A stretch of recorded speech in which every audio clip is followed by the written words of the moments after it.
necessary to discuss the process with the kids, but they should know that what is pregnancy and what are the sexually transmitted diseases, so that if they indulge in the activity or something, or moreover come in front of them, they should know, and the education is very much important for them. And can you repeat the question? Yeah, so what is sex education? What kind of sex education is important for teenagers or school going children? Yeah. So, as we are aware that nowadays in a school they are teaching even in preschool about the private parts, and which what is good for them, what is bad for them. So, even the small kids are knowing about their private parts, but if we talk about the sex education in India, it is not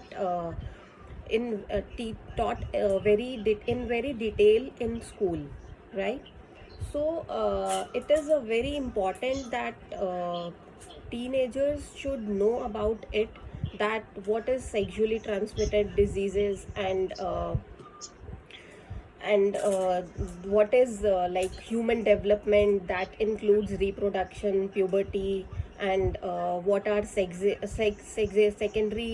sexual characters, at what age they develop, and should know about the relationships, like including family, friends, and what are romantic relationships, and what is wrong, what is right, and personal skills, including communication, negotiation, and decision making. So all these, this kind of education is very important for teenagers to be taught in school. Right. Thank you so much. And before proceeding forward, I just request everyone to please mute yourself so that everyone can hear Dr. Ina properly. So, Dr. Ina, we have another question, that is need for sexual education for adolescents. Yeah, um, it is very important because the failure of abstinence is not only that if a teenager will be educated, it doesn't mean that he or she should follow the abstinence and that is the only solution. So they should know what is the safer option for them, right? And sex education doesn't increase the number of sex, right? But they should know that what is safe and what is unsafe, that is more important. And we should teach boys to be a good man, they should be taught about the pregnancy, that what is pregnancy, what is reproductive health, and what are sexually transmitted diseases. Because if the teenagers or adolescents are not aware about sexually transmitted diseases, so in phase of excitement or to try new things, they may indulge in any one of them. So it is very important for them, and parents should teach the normal value system to them, which are followed in their family or their community. They will also help them to they should know their limitations, and the family values plays a very important role in this thing also. So parents also have an very important role in this, besides school. And if a teenager or adolescent is having is educated about this, so it doesn't means that they should not indulge in it, and it is thing that is very bad. No, they should know what is safe and what is unsafe. That is the clear agenda, right? And giving adolescent an accurate picture of risk of different type of sexual behavior can help men make informed decision about sex. So they should know about it. And that's it from my side in this regard. Yes. So we have another question. That is reasons to support sex education in schools. Yeah. Reasons to support sex Dr. education. Hina? Yeah. Sex education in schools. Yes. Yes, to nowadays parents are supporting this, that sex education is very important in school, and even I support this, and even I am planning to approach schools to start sex education in, they should have sessions about it, because if a teacher or if students are taught in a school environment about it, as I have described earlier also, that on what topics and what details adolescent or a teenager should know. So if they learn this thing in a school premises, they follow that thing more seriously, right? And because if it all these things are taught by their parents, they are not very serious about it. But if it is taught in the school premises, they will follow more seriously all these things. And yes, they should know about the uh, safer sex method, and what is the use of condom, and what kind of relationships they should follow, and how to proceed in the relationship, either with the family, with the friends, or even if they are dating. So they should know about it. And especially if we talk about boys, they should not bully girls. And if they will know everything about the sex, and it will be taught in their school, so it will be a common platform for every teenager to follow what is wrong and what is right, even either they are either it is a boy or a girl. So for both it is very important. And if I talk about girls, it is more important, because even if I talk about my clinical experience, males are approaching more easily to experts, but females are today even they are not aware about the things, to that for what I have to consult medical expert, and should I go for it or no not.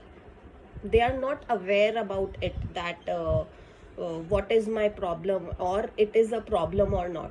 They are not aware about it. Yeah, correct. So, Dr. Hina, to what extent can parents depend on school to teach sex education? Yes, parents can depend up to some extent. Parents should depend, but they should not depend on school 100%, because and for adolescents and teenager it is very important, because if we talk today, uh, 60 to 70% is a young generation, right? And they are the future of the country. If we talk about the on a broader area, if we talk about for the future of the country, this is the mass we should educate about everything to them, right? And yes, parents can also teach their kids about it, and they should talk to them very frankly and very openly, so that if something wrong or happen to them, or if they indulge in any activity or in any relationship, so they can talk frankly to their parents, and they can discuss that what is wrong, what is right. If ki I want to do it, what is the safer method to use? Because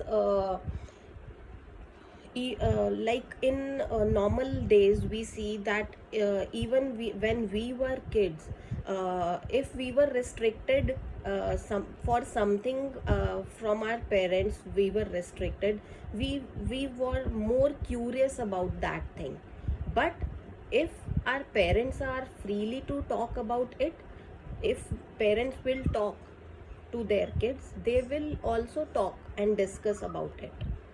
So up to some extent parents can depend on schools, but they should not depend 100%. Alright, okay. So, yeah, there is a question we have: is masturbation healthy? Healthy, uh, okay, healthy or unhealthy, it can't be said, because it does not it is a sexual pleasure which secretes some hormones from your brain, which will give you pleasure, and yes, which is good. But yes, if it will be done very excessively, or you are getting some like mania, sexual mania kind of thing, yes, then it is unhealthy. Otherwise it not no it has no role to play with your like sexual stamina, or it will affect your sexual stamina. No, if it is normal it will not, but it will if it takes it moves towards a sexual mania, yes, then it is a harmful thing. Otherwise it is okay and it is normal. Okay, so, how much is too much masturbation? Too much masturbation, it doesn't have any definition, because if it depends on person to person. If I give example that if a person is a very thin and he's going to marry some beautiful girl, so he may have a complex that I am a very thin guy, and I am not owning a very good car. How can I marry a beautiful girl, right? So otherwise it doesn't have any definition of excessive and that. Okay. So, there is one other question which I think everyone wants to know its answer. Does penis size matters? Penis size doesn't matter in getting women pregnant. It doesn't matter in that, but yes, it is a personal choice that earlier, as I have given the example of car, right? So even like in four males, one can be thinking about that I should have my size more, and then only my partner will get pleasurized and like that. And yes, it is between two partners only. Yes, the female partner may not be satisfied with that, but it have no role to play with the pregnancy. No. Okay. So, there is one question. I have never had an orgasm during intercourse. Is there something wrong with me? No, absolutely not. Nothing wrong, because if I talk about the research criteria, so 80% women, if I talk, they don't feel the orgasm, because it happens only when the clitoris get directly stimulated, and in 70% of the cases it doesn't happen. So it is absolutely normal, and yes, you are normal, you are not abnormal. And If you have never felt orgasm, yes, 10% women never felt orgasm. So it is also normal. So you can use some kind of lubricants or some kind of sexual toys for that. It is absolutely normal. Alright. Before we proceed, I want to request everyone, please mute yourself. Okay, so we have one more question, Dr. Hina. Yeah. Why I finished too quickly? What is wrong with me? Okay. Yes, it is a most common problem with men, and I would say that 90 to 95% males have this question in their mind. So it is a very good question. So many areas have a major role in this. If I talk, anxiety plays a major role, and what is your mental health, what is your emotional state, it all plays role with your premature ejaculation. So once in a lifespan, or I can say many time in the lifespan, uh, every male can experience it, because life is a roller coaster. So this is also goes roller coaster, because uh, every person see physical complaints very easily, but they don't know about the mental health, and they do not focus about their mental health. So they it the meditation and yoga also can help in this thing very drastically. And even if I talk about my patients, I with medicines I recommend them meditation, and it have done very miraculously changed their life.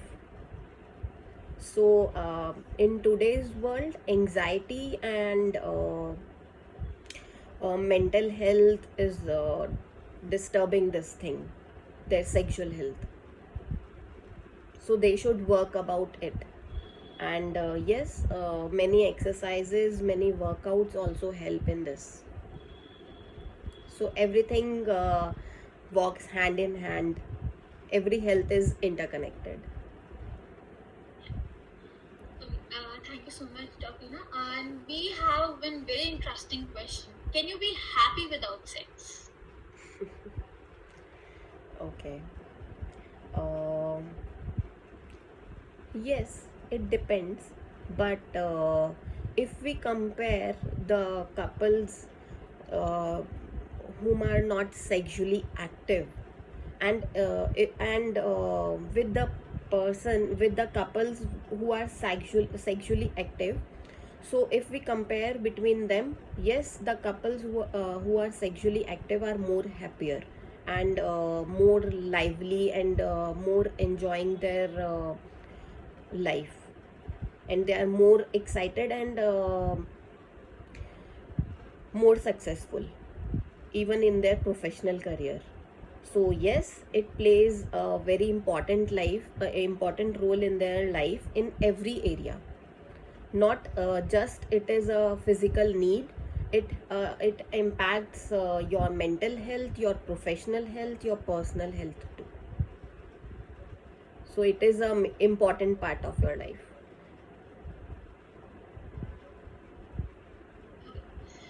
Thank you so much, Dr. Hina. I guess this is it for today.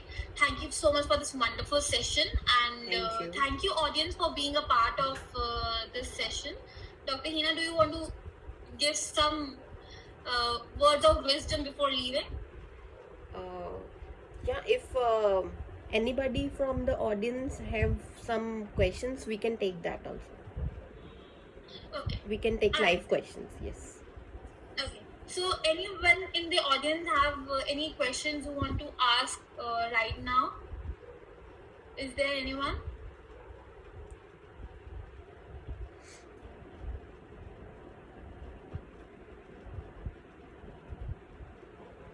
You can feel free to ask anything you want to.